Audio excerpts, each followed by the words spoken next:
美国加紧芯片业的扼杀战，成立了美日韩和台湾地区那个所谓的四方芯片联盟，以断绝我们中国高科技的未来发展之路。可就在这个时候啊，这个日本佳能公司却说呢，我要给中国提供光刻机。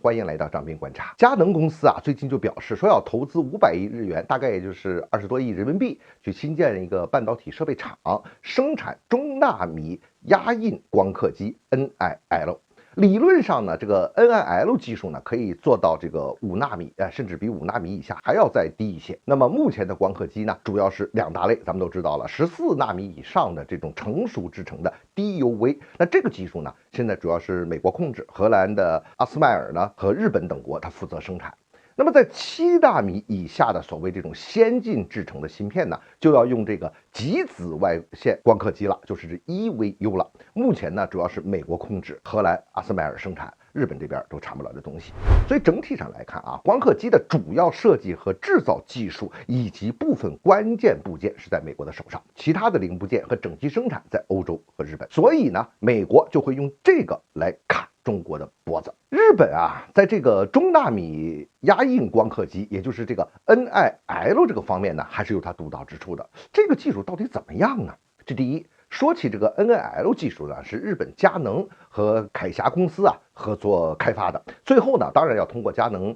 制成光刻机啊卖出去之后，来获得最后的这个收益。这项技术啊，目前主要都是在日本手上，能很大程度的回避和绕开美国的技术与法律的这种长臂关系。当然了，我们先不说这个美国使用政治手段，或者是直接下黑手啊，比如说他制造点车祸什么的，如果仅是从这个法律和这个长臂管辖的角度来讲，日本是有可能会避开美国的。在制造方面，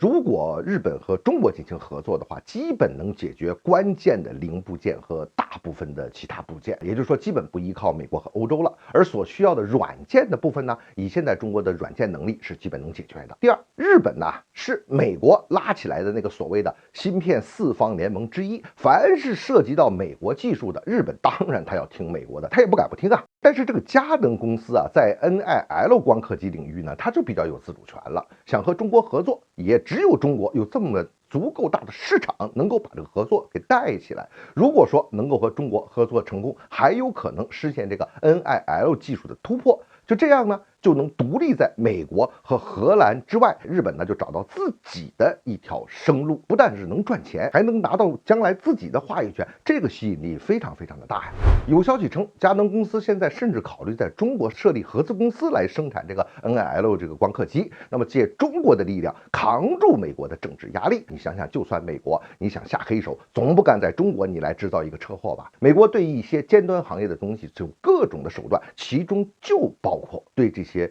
核心的人员和这些设备等等啊，采取下手甚至毁灭掉的这么一种构思，你绝对要把它的底线不能想得那么高。第三点，咱们说这个 NIL 光刻机搞好之后，就彻底打破这个美国和西方的封锁了呢？其实也不是。NIL 光刻机呢也有它的不足。你首先它技术还不是很成熟，它也不是最先进的技术，应用范围也比较窄。目前呢，这种光刻机主要还是生产这个记忆芯片和少数比较简单的逻辑芯片。虽然说它制程吧可以做到5纳米，甚至说再小一点，但是呢，你像手机芯片这种非常复杂的逻辑芯片的话，NIL 光刻机还是做不了的。但是如果说能够继续把这个技术发展下去，也许会是突破先进制程的一个路径。整体上来说，从技术和产业角度来讲啊，其实这个事儿还是算靠谱的。虽然说比现在这种 EUV 还是落后一点，但是如果这个事儿能成，那么多条路线总是一件好事。当然了，后续会怎么发展，